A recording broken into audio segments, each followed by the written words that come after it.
سے جانا ہے۔ اگر اس کو یہ معلوم ہو جائے کہ مجھے بھی اس دنیا سے جانا ہے تو پھر ظاہر سی بات ہے اپنی آخرت کو اپنی نظروں کے سامنے رکھے، اپنی قبر کا منظر اپنے سامنے رکھے، اپنے مولا کا ذکر کیا کرے، گناہوں سے بچا کرے، اپنے خالق کا خوف دل کے اندر بسایا کرے، اپنے پروردگار کو راضی کرنے کی کوشش کیا کرے۔ لیکن اس کو اسی کی بنا پر خوف نہیں ہے۔ حضرت سیدنا عیسیٰ علیہ السلام کا زمانہ ہے۔ آپ کے زمانے میں ایک انسان تھا، وہ اونٹ چرایا کرتا تھا اور اونٹ سے ہی اپنی اونٹ سے ہی اپنا جو بزنس کیا کرتا تھا، وہ اونٹ سے ہی اس کا بزنس تھا، کسی بھی غرض سے وہ کیسی بھی کرتا ہو۔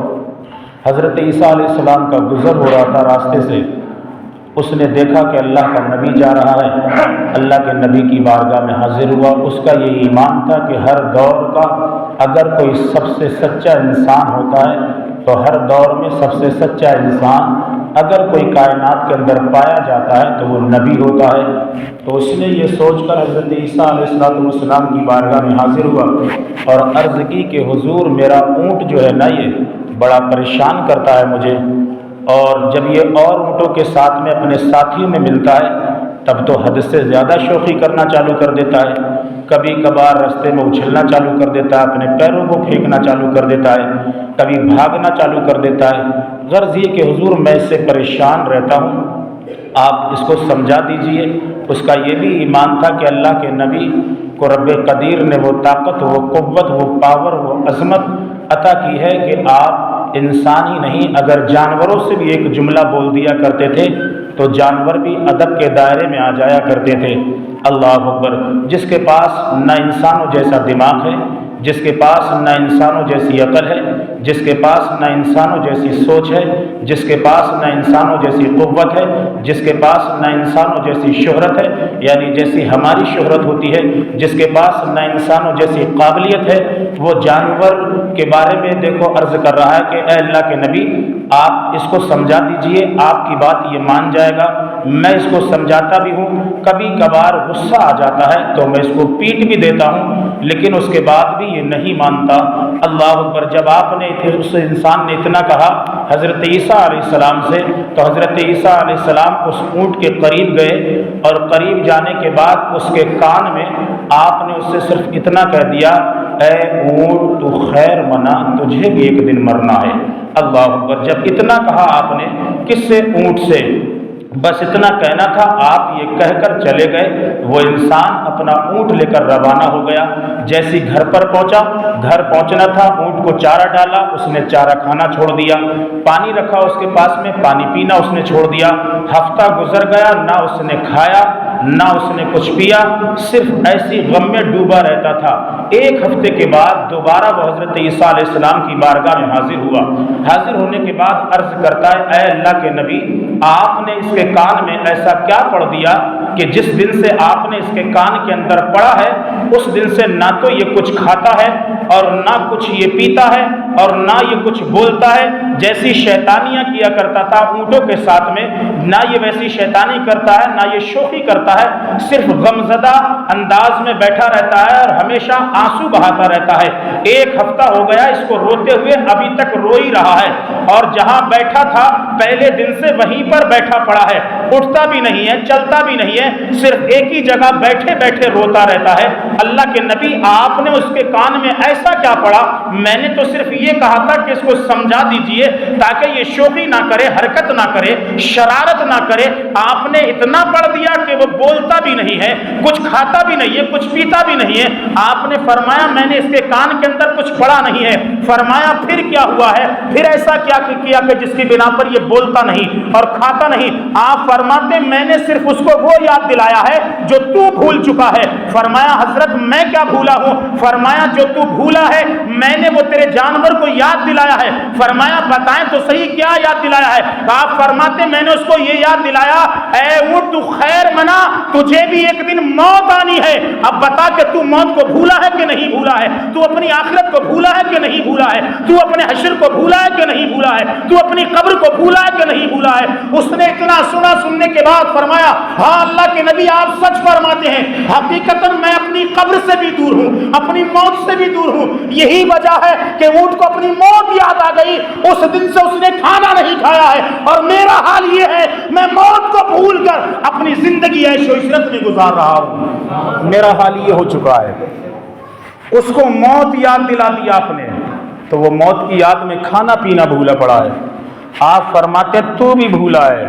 اگر تجھے اپنی موت یاد آتی، تجھے اپنی آخرت یاد ہوتی، تجھے اپنی قبر کے بارے میں معلوم ہوتا کہ مجھے بھی ایک دن اس دنیا سے جانا ہے، اندھیرے گھر کے اندر مجھے رہنا ہے، تو بھی اپنے رب کو یاد کرتا، اپنے خالق کو یاد کرتا۔ ایک انسان کو آپ فرماتے ہیں کہ انسان کو اگر کوئی قریب کرنے کا اگر کوئی ذریعہ ہے، انسان کو اگر اس کو دنیا سے دور کرنے کا اگر کوئی طریقہ ہے تو صرف یہی طریقہ ہے کہ اس کو اس کی موت ہمیشہ اس کو یاد دلاتے رہو۔ اور اللہ کے حبیب صلی اللہ تعالیٰ علیہ وسلم کا فرمان علی شان بھی ہے اس وقت۔ حضرت سیدہ عائشہ صدیقہ رضی اللہ تعالیٰ عنہ ام المومنین جو تمام مومنوں کی ماں ہیں، آپ نے پوچھا اللہ کے نبی کسی کا حشر بھی شہیدوں کے ساتھ میں ہوگا؟ یعنی اگر کوئی تمنا کرے اللہ کے نبی کہ وہ شہیدوں کے ساتھ میں رہے۔ اللہ رب العزت کے ان بندے جو بندے اللہ کی بارگاہ میں شہید ہوئے، روایتوں کے اندر آیا کہ وہ شہادت پر اپنی اتنا ناز کریں گے اپنی شہادتوں پر کہ اللہ رب العزت کی بارگاہ میں فریاد کریں گے مولا ہمیں تیری جنت میں بھی مزہ نہیں آ رہا ہے۔ یعنی اتنا ناز کریں گے وہ اپنی شہادتوں پر کہ اللہ کی بارگاہ میں عرض کریں گے رب قدیر ہمیں تیری اس جنت کے اندر مزہ نہیں آتا، مولا ہمیں تو صرف وہی در ہو اور تیرا دیدار ہوتا رہے اور تیرے نام پر ہماری جانیں قربان ہوتی رہیں، مولا یہی اگر سلسلہ چلتا رہے تو ہمیں وہ منظور ہے، ہمیں تیری جنت منظور نہیں ہے۔ تو حضرت عائشہ صدیقہ رضی اللہ تعالیٰ عنہ کی جب اس حدیث پاک پر نظر پہنچی تو اللہ کے رسول سے ارشاد فرمایا یا حبیبی یا رسول اللہ کسی کا حشر شہیدوں کے ساتھ بھی ہوگا؟ اللہ کے رسول ارشاد فرماتے ہیں ہاں عائشہ، ان کا حشر شہیدوں کے ساتھ میں ہوگا جو اپنی موت کو کثرت سے 20 مرتبہ دن میں یاد کریں۔ سبحان اللہ، کتنی مرتبہ؟ 20 مرتبہ۔ ہم مہینہ گزر جاتا ہے اپنی موت کو یاد نہیں کرتے، مہینہ گزر جاتا ہے۔ اللہ کے رسول فرماتے ہیں حدیث سے پاک ہے کہ 20 مرتبہ، فرمایا عائشہ جو اپنی موت کو 20 مرتبہ یاد کرتا ہے اللہ اس کا ساتھ ان شہیدوں کے ساتھ میں فرمائے گا جنہیں جنت میں مزہ نہیں آ رہا ہے، ان کے ساتھ میں فرمائے گا۔ شہیدوں کا وہ مقام رکھا رب قدیر نے۔ فرمایا حضرت عائشہ اگر چاہتی ہو کہ شہیدوں کے ساتھ میں حشر کے میدان میں اٹھائے جائیں شہیدوں کے ساتھ تو اپنی موت کو کثرت سے یاد کرو۔ موت کو کثرت سے یاد کرنا اپنے رب سے، اپنے خالق سے، اپنے مالک سے، اپنے رحمان سے، اپنے کریم سے، اپنے رحیم سے رشتہ مضبوط ہو جاتا ہے۔ انسان کے دلوں سے دنیا کی محبت نکل جاتی ہے، خالق کی محبت بس جاتی ہے اور انسان اسی بہانے اپنی آخرت کی تیاری کر لیتا ہے، اسی بہانے اپنی آخرت کی تیاری کر لیتا ہے، کیونکہ دل کے اندر، اس کے دماغ کے اندر، ذہن کے اندر اس کو صرف ایک ہی رہتا ہے کہ مجھے مرنا ہے ایک دن۔ جب وہ یہ ذہن میں رکھتا ہے مجھے مرنا، تو ظاہر سی بات ہے پھر انسان بچتا رہتا ہے۔ مثال کے طور پر انسان کوئی چوری کرنے کے لیے جائے اور جب وہ چوری کرنے کے لیے جائے گا اور اس کے ذہن میں اس وقت یہ آ گیا یار میں چوری کرنے جا رہا ہوں، اگر خدا نہ کرے موت کا پتہ نہیں ہے میں چوری کروں اور چوری کرنے کے بعد میرا انتقال ہو گیا تو پھر مال تو یہی رہ جائے گا اور میں اگر یہیں پر ہی اگر مر گیا پھر کیا ہوگا۔ انسان کوئی غلط کام کرنے کے لیے جائے، کسی کا حق مارنے کے لیے جائے، کوئی زنا کرنے کے لیے جائے، یعنی کوئی بھی غلط گناہ کا کام کرنے کے لیے جائے اور اس کے ذہن کے اندر یہ آ جائے کہ یار موت کا پتہ نہیں ہے، خدا نہ کرے میری موت اگر یہاں آ گئی تو پھر میرا تن من دولت، میری شہرت، میری طاقت، میری سب کچھ تو یہی فنا ہو جائے گا، کس کام کا پھر؟ تو فرمایا جب موت کو بندہ یاد کرتا ہے تو پھر وہ گناہوں سے بچتا ہے، گناہوں کے قریب نہیں جاتا، اس کے ذہن میں یہی رہتا ہے کہ میں اگر گناہ کروں گا، میرے خالق نے مجھ کو دیکھ لیا، میرے مالک نے اگر میں نے گناہ کر لیا اور گناہ کرنے کے بعد میری موت آ گئی تو پھر سب تو یہی دھرا رہ جائے گا، اس لیے ایسا کام نہیں کروں گا۔ تو فرمایا اگر اپنے خالق سے، اپنے مالک سے، اپنے رب سے، اپنے کریم سے، اپنے رحیم سے اگر یہ چاہتے ہو کہ رشتہ مضبوط رہے اور دنیا کی محبت سے بچے رہیں تو اپنی موت کو یاد رکھو۔ اللہ کے نبی ارشاد فرماتے ہیں، اور سب سے بڑی بات فرماتے ہیں کہ اللہ کے حبیب کہ اگر جس نے دنیا سے محبت کی اور دنیا سے جب اس نے محبت کر لی تو دنیا کی محبت سے صرف گناہ کے علاوہ اور کوئی دوسرا راستہ اسے حل حاصل نہیں ہوتا۔ جو دنیا سے محبت کرتا ہے، جو دنیا میں ہی لگا رہتا ہے، جو دنیا میں ہی اپنی زندگی گزارنے کی کوشش کرتا ہے کہ میں یہ بھی کر لوں، میرے ساتھ یہ بھی ہو جائے، میرا اچھا گھر بھی بن جائے، میں اچھے کمانے لگوں، میرے پاس گاڑی بھی ہو، میرے پاس بنگلہ بھی ہو، میرے پاس، یعنی تمام جو اس کے ذہن میں، انسان کے جو نفس میں جو خواہشیں رہتی ہیں، جو اس کی تمنا، جو حسرتیں رہتی ہیں، جب وہ اسی میں لگ جاتا ہے تو پھر وہ اپنے رب سے دور ہوتا چلا جاتا ہے۔ پھر اس سے رب قدیر سے پھر رشتہ سے مضبوط کرنے کا پھر وقت ہی نہیں ملتا، پھر اس کو ٹائم ہی نہیں ملتا۔ لیکن جب انسان کے دل کے اندر خالق اور مالک کا خوف ہو جاتا ہے تو پھر اس کے دل کے اندر پھر دنیا کی محبت رہتی نہیں، پھر اپنے خالق کی بس باتیں کرتا، اپنے رب کا ذکر کرتا، اپنے رب کی یادوں میں فنا ہو جاتا ہے پھر وہ۔ اور فنا جب انسان اللہ سے، خالق سے، مالک سے جب محبت کرتا ہے تو حقیقتاً پھر اس کو دنیا کا ہوش نہیں رہتا۔ پھر کتنے اللہ والے ایسے ہیں کہ جنہوں نے اللہ رب العزت کو راضی کرنے کے بعد اپنے خالق کی، اپنے مالک کی محبت میں، اپنے رب کے عشق میں اس قدر ڈوب گئے کہ انہیں دنیا کے نہ تو غم کا پتہ ہے اور نہ دنیا کے ان کو درد کا پتہ ہے۔ پھر ان کو پتہ نہیں ہے اس چیز کا، کیوں؟ وہ اپنے خالق سے محبت اتنی کر بیٹھے، اپنے مالک سے پیار اتنا کر بیٹھے۔ اب ذرا اندازہ اس چیز پر لیجیے، جیسے دنیا کے اندر کوئی انسان کسی سے محبت کرتا ہے، دنیا کے اندر کوئی انسان کسی سے پیار کر لیتا ہے، جیسے ایک آوارہ ٹائپ کے لڑکے ہوتے ہیں یا آوارہ ٹائپ کی لڑکیاں ہوتی ہیں، تو پھر وہ جب آوارہ قسم کے اندر پڑ جاتی ہیں، جب غلط کاموں کے اندر پڑ جاتے ہیں تو پھر ان کو نہ تو ماں کا ڈر رہتا، نہ باپ کا ڈر رہتا، نہ پریوار کا، نہ رشتہ دار کا، کسی کا پھر غم نہیں رہتا۔ پھر وہ جیسا چاہتے ہیں ویسا قدم اٹھا لیتے ہیں، ان کو کسی کی بھی کوئی پرواہ، کسی کی عزت کی، کسی کی آبرو کی، کسی کی پگڑی کی، کسی کے تاج کی، کسی کی شہرت کی انہیں کوئی ضرورت نہیں ہے، صرف اپنے عشق میں فنا ہو جاتے ہیں۔ یہ دنیا کا حال ہے۔ لیکن جو خالق کی محبت میں فنا ہوتا ہے، حضرت موسیٰ علیہ السلام، غالباً اس کو میں نے 2 مرتبہ بیان بھی کر دیا ہوا، حضرت موسیٰ علیہ السلام کے دور میں ایک انسان حاضر ہوا اور اس نے عرض کی کہ اے اللہ کے نبی، آپ دعا فرمائیں، میرا رشتہ جو ہے میرے خالق سے، میرے کریم سے بڑا دور ہوتا چلا جا رہا ہے، اللہ سے میرا رشتہ بڑا دور ہوتا چلا جا رہا ہے، آپ دعا کر دیجیے تاکہ میرے رب سے رشتہ مضبوط ہو جائے۔ آج ہم سوچتے ہیں، آج ہم دعا کے لیے اگر کہتے بھی تو ہم سوچتے ہیں کسی کام کے لیے، اگر دعا کے لیے کہیں گے تو کسی کاروبار کے لیے، اگر دعا کے لیے کہیں گے بھی تو اگر کوئی کام اگر نہیں بن رہا ہے تو ہماری حسرتیں صرف یہیں تک رہتی ہے، دنیا ہی تک۔ لیکن اس کی عقل مندی پر، اس کی سوچ پر قربان، اس نے کہا کہ میرا رشتہ میرے خالق سے کم ہوتا چلا جا رہا ہے، آپ دعا یہ کر دیں تاکہ میرا رشتہ میرے رب سے مضبوط ہو جائے۔ اللہ کے نبی نے دعا فرما دی، اے مولا اس کو اپنی محبت عطا فرما۔ حضرت موسیٰ نے دعا کی، دعا کرنے کے بعد آپ اپنے راستے سے نکل گئے آپ اپنے راستے سے۔ کچھ دن کے بعد وہ انسان اسی جگہ پر جہاں آپ نے دعا کی تھی اسی راستے سے پھر گزر رہے۔ جب اسی راستے سے پھر گزرے، آپ نے اس کو سلام کیا، حضرت موسیٰ علیہ السلام نے سلام کیا تو اس نے سلام کا جواب نہ دیا۔ دوبارہ آپ نے پھر سلام کیا، پھر اس نے جواب نہ دیا۔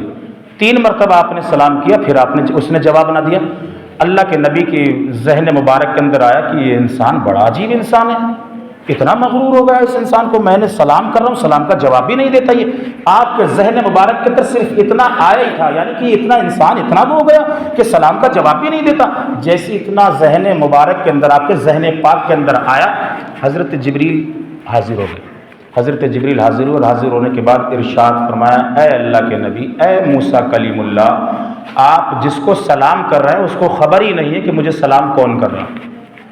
آپ جس کو سلام کر رہے ہیں، سلام اسے کیا جاتا ہے کہ جس کو خبر ہوتی ہے، جس کو معلوم ہوتا ہے، جو سن سکتا ہے اسے سلام کیا جاتا ہے۔ ہم قبر پہ جاتے ہیں، ہمیں معلوم ہے کہ ہاں قبرستان کے مردے سن رہے ہیں، ہمیں جواب اس کا نہیں ملتا لیکن ہمیں یہ معلوم ہے کہ وہ سن رہے ہیں۔ کیوں؟ حدیثوں سے ظاہر ہے، حدیثوں کے اندر آیا کہ ہم تو ان کے نہیں سن سکتے لیکن ہم جواب سلام کرتے ہیں تو وہ جواب دیتے ہیں۔ ہماری قوت سماعت اتنی طاقتور نہیں ہے کہ ہم سن سکیں۔ فرمایا، اے اللہ کے نبی، آپ جس کو سلام کر رہے ہیں اسے تو ہوش ہی نہیں ہے۔ فرمایا ہوش نہیں، یہ تو دیکھ رہا ہے آسمان کی طرف، ہوش کو نہیں ہے۔ فرمایا اے اللہ کے نبی، اگر آپ کو یقین نہیں آتا ہے تو آپ اس کے جسم کے ٹکڑے کر دو، اس کے باوجود بھی اس کو ہوش نہیں رہے گا کہ میرا جسم کس نے کاٹا۔ یہ اللہ کے عشق میں، اپنے رب کی محبت میں، اپنے رب کے پیار میں اس قدر فنا ہو گیا کہ اس کے جسم کے آپ ٹکڑے بھی کر دیں پھر بھی اس کو احساس نہیں ہوگا کہ میرے جسم کے ٹکڑے کس نے کیے ہیں۔ آپ سلام کی بات کرتے ہیں، تب جس کے جسم کے ٹکڑے کر دیے جائیں اس کے بعد بھی اسے معلوم نہ ہو کہ مجھے سلام کون کر رہا ہے، تو جس کے جسم کے ٹکڑوں کا احساس، درد کا احساس، تکلیف کے احساس کا اس کو پتہ نہیں ہے، تو آپ کی آواز کا احساس پھر اسے کہاں سے ہوگا؟ یہ اپنے رب کے عشق میں فنا ہو گیا۔ یہ اللہ کی محبت، جب انسان ان مقاموں پر پہنچتا تو پھر ظاہر سی بات ہے پھر اس کے دل کے اندر پھر دنیا کی محبت نہیں رہتی، پھر اپنے خالق کی محبت رہتی ہے۔ آج ہم ہر تھوڑا سا کوئی اگر کام پڑ جاتا ہے، جیسے شادی بیاہ کا اس ٹائم ماحول چل رہا ہے، تو شادی بیاہ مانتا ہوں سنت ہے، اللہ کے رسول کی سنت ہے، لیکن یہ نہیں کہ سنت ہے تو سنت کے ذریعے ہم فرض کو ختم کر دیں، ہم نمازوں کا خیال ہی نہ رکھیں، ہم اذانوں کا خیال ہی نہ رکھیں، مسجد کے اندر 5 ٹائم جماعت ہو رہی ہے ہم اس کا خیال ہی نہ رکھیں۔ اس قدر فنا مت ہوئی دنیا کے اندر، اس قدر اگر دنیا کے اندر فنا ہو جائیں گے تو یہ دنیا ایک دن آئے گا آپ کو بھی اور مجھے بھی فنا کر دے گی۔ بقا رہنے والی ذات صرف خالق کائنات کی ہے، صرف رب قدیر کی ذات ہے۔ اس لیے دنیا کی محبتوں میں، دنیا کی رنگینیوں میں اللہ کو نہ بھولیے، اللہ سے رشتہ مضبوط کیجیے۔ جس نے اللہ سے رشتہ مضبوط کیا وہ نہ دنیا کے اندر ہارا نہ آخرت کے اندر ہارا۔